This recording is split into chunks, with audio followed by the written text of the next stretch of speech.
ಭರತ್ ರೆಡ್ಡಿ ಅವರ ಕಡೆಯಿಂದಲೇ ಗಲಭೆ ಪ್ರಾರಂಭವಾಗಿದೆ. ಬೆಂಗಳೂರಿನಲ್ಲಿ ಛಲವಾದಿ ನಾರಾಯಣಸ್ವಾಮಿ ಅವರು ಹೇಳಿಕೆಯನ್ನ ಕೊಟ್ಟಿರುವಂತದ್ದು. ಶ್ರೀರಾಮುಲು ಗಲಾಟೆ ಮಾಡಬೇಡಿ ಅಂತ ಹೇಳಿದ್ದಾರೆ. ಕಾಂಗ್ರೆಸ್ ಸರ್ಕಾರದ್ದು ಗೂಂಡಾಗಿರಿಯ ಸಂಸ್ಕೃತಿ. ಛಲವಾದಿ ನಾರಾಯಣಸ್ವಾಮಿ ಹೇಳಿಕೆಯನ್ನ ಕೊಟ್ಟಿದ್ದಾರೆ. ಶ್ರೀರಾಮುಲು ಜನಾರ್ದನ್ ರೆಡ್ಡಿ ಮೇಲೆ ಕೇಸ್ ಯಾಕೆ ಹಾಕ್ತೀರಿ? ರಾಜ್ಯದಲ್ಲಿ ಕಾನೂನು ವ್ಯವಸ್ಥೆ ಹದಗೆಟ್ಟು ಹೋಗಿದೆ. ತಕ್ಷಣ ಭರತ್ ರೆಡ್ಡಿ ಸುಧಾಕರ್ ರೆಡ್ಡಿಯ ಬಂಧನ ಆಗಬೇಕು ಅಂತ ಛಲವಾದಿ ನಾರಾಯಣಸ್ವಾಮಿ ಆಗ್ರಹ ಮಾಡಿದ್ದಾರೆ. ಅವರಿಗೆ ಭದ್ರತೆ ಬೇಕು.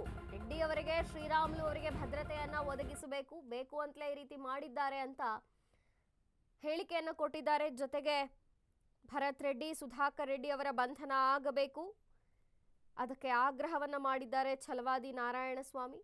ಕಾಂಗ್ರೆಸ್ ಗೂಂಡಾಗಿರಿಯ ಸಂಸ್ಕೃತಿ ಇದು ಅಂತ ಆರೋಪವನ್ನ ಮಾಡಿದ್ದಾರೆ. ಬೇಕು ಅಂತಲೇ ರೆಡ್ಡಿ ನಿವಾಸದ ಮುಂದೆ ಬಂದು ಫೈರಿಂಗ್ ಮಾಡಿದ್ದಾರೆ. ಭರತ್ ರೆಡ್ಡಿ ಅವರ ಕಡೆಯಿಂದಲೇ ಗಲಾಟೆ ಪ್ರಾರಂಭವಾಗಿದೆ. ಬೆಂಗಳೂರಿನಲ್ಲಿ ಛಲವಾದಿ ನಾರಾಯಣಸ್ವಾಮಿ ಹೇಳಿಕೆಯನ್ನ ಕೊಟ್ಟಿದ್ದಾರೆ. ಜೊತೆಗೆ ಸತೀಶ್ ರೆಡ್ಡಿ ಅವರು ಕುರ್ಚಿ ತಗೊಂಡು ಹೋಗಲು ಬ್ಯಾನರ್ ಕಟ್ಸಿದ್ದಾರೆ. ರಾಮುಲು ಹೇಳಿದ್ರು ಗಲಾಟೆ ಮಾಡಬೇಡಿ ಅಂತ ಹೇಳಿದ್ರು, ಕೇಳಲಿಲ್ಲ. ಕಾಂಗ್ರೆಸ್ ಸರ್ಕಾರದ ಒಂದು ರೀತಿ ಗೂಂಡಾಗಿರಿಯ ಸಂಸ್ಕೃತಿ ಅಂತ ಛಲವಾದಿ ನಾರಾಯಣಸ್ವಾಮಿ ಅವರು ಹೇಳಿಕೆಯನ್ನು ಕೊಟ್ಟಿರುವಂಥದ್ದು. ಶ್ರೀರಾಮುಲು ಜನಾರ್ದನ್ ರೆಡ್ಡಿ ಅವರ ಮೇಲೆ ಸುಮ್ಮನೆ ಯಾಕೆ ಕೇಸ್ ಹಾಕ್ತೀರಾ? ರಾಜ್ಯದಲ್ಲಿ ಕಾನೂನು ವ್ಯವಸ್ಥೆ ಹದಗೆಟ್ಟು ಹೋಗಿದೆ. ಯಾರ ಮೇಲೆ ಬೇಕಾದರೂ ಕೇಸ್ ಹಾಕ್ಬೋದು ಅನ್ನೋ ರೀತಿಯಲ್ಲಿ ಕಾಂಗ್ರೆಸ್ ಸರ್ಕಾರ ಗೂಂಡಾಗಿರಿ ಸಂಸ್ಕೃತಿಯನ್ನು ಮುಂದುವರಿಸಿದೆ ಅನ್ನೋ ರೀತಿಯಲ್ಲಿ ತಕ್ಷಣ ಭರತ್ ರೆಡ್ಡಿ ಅವ್ರನ್ನ, ಸುಧಾಕರ್ ರೆಡ್ಡಿಯ ಬಂಧನ ಆಗಬೇಕು ಅನ್ನೋದನ್ನ ಛಲವಾದಿ ನಾರಾಯಣಸ್ವಾಮಿ ಅವರು ಹೇಳಿಕೆಯನ್ನು ಕೊಟ್ಟಿರುವಂಥದ್ದು, ಆಗ್ರಹ ಮಾಡಿರುವಂಥದ್ದು.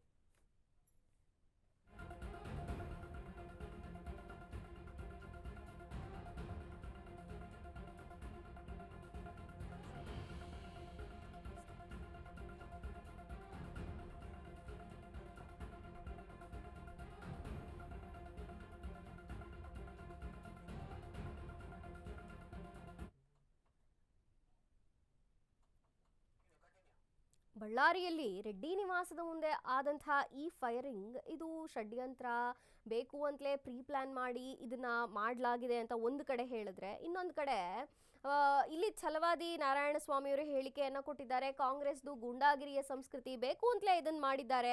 ಎಲ್ಲೂ ಕೂಡ ಶ್ರೀರಾಮುಲು ಅವರಿಗಿರಬಹುದು, ಜನಾರ್ದನ್ ರೆಡ್ಡಿ ಅವರಿಗಿರಬಹುದು, ಇದು ಬೇಕು ಅಂತಲೇ ಅವರ ಮೇಲೆ ಷಡ್ಯಂತ್ರ ಮಾಡಿರುವಂಥದ್ದು. ಅವರಿಗೆ ಭದ್ರತೆಯೇ ಇಲ್ಲ. ಹಾಗಾಗಿ ರಾಜ್ಯದಲ್ಲಿ ಕಾನೂನು ವ್ಯವಸ್ಥೆ ಹದಗೆಟ್ಟು ಹೋಗಿದೆ. ಯಾರ ಮೇಲೆ ಬೇಕಾದರೂ ನೀವು ಕೇಸ್ ಹಾಕ್ತೀರಾ? ಇದೀಗ ರಾಮುಲು ಅವ್ರ ಮೇಲೆ ಮತ್ತೆ ಜನಾರ್ದನ್ ರೆಡ್ಡಿ ಮೇಲೆ ಬೇಕು ಅಂತಲೇ ಕೇಸ್ ಹಾಕಿದ್ದೀರಾ. ಯಾಕೆ ಈ ಕೇಸ್ ಹಾಕಿದ್ದೀರಾ? ಇದು ಆಗಿರುವಂತಹ ಘಟನೆ ಭರತ್ ರೆಡ್ಡಿ ಕಡೆಯವರಿಂದಲೇ ಮೊದಲು ಗಲಾಟೆ ಪ್ರಾರಂಭ ಆಗಿರುವಂಥದ್ದು. ಬಳ್ಳಾರಿಯ ರೆಡ್ಡಿ ನಿವಾಸದ ಮುಂದೆ ಆದಂತಹ ಫೈರಿಂಗ್ ನ ಸ್ಟಾರ್ಟ್ ಮಾಡಿದವರು ಭರತ್ ರೆಡ್ಡಿ ಕಡೆಯವರೇ. ಹಾಗಾಗಿ ಅವರ ಕಡೆಯೇ ತಪ್ಪಿಟ್ಕೊಂಡು ನೀವು ಇವ್ರ ಮೇಲೆ ಯಾಕೆ ಕೇಸ್ ಹಾಕ್ತೀರಾ? ಸತೀಶ್ ರೆಡ್ಡಿ ಅವರೇ ಕುರ್ಚಿ ತಗೊಂಡು ಹೋಗಿ ಅಲ್ಲಿ ಬ್ಯಾನರ್ನ ಕಟ್ಸಕ್ ಹೇಳಿದ್ದಾರೆ. ರಾಮುಲು ಅವ್ರು ಹೇಳಿದ್ರು ಸುಮ್ನಿರಿ ಅಂತ, ಆದ್ರೂ ಕೇಳಲಿಲ್ಲ. ಕಾಂಗ್ರೆಸ್ ಸರ್ಕಾರದ ಒಂದು ರೀತಿ ಗೂಂಡಾಗಿರಿಯ ಸಂಸ್ಕೃತಿ ಅಂತ ಛಲವಾದಿ ನಾರಾಯಣಸ್ವಾಮಿ ಅವರು ಕೂಡಲೇ ಭರತ್ ರೆಡ್ಡಿನಿರ್ಬೋದು, ಸುಧಾಕರ್ ರೆಡ್ಡಿ ಅವ್ರನ್ನಿರ್ಬೋದು ಬಂಧನ ಮಾಡಿ ಅಂತ ಆಗ್ರಹವನ್ನ ಮಾಡಿದ್ದಾರೆ.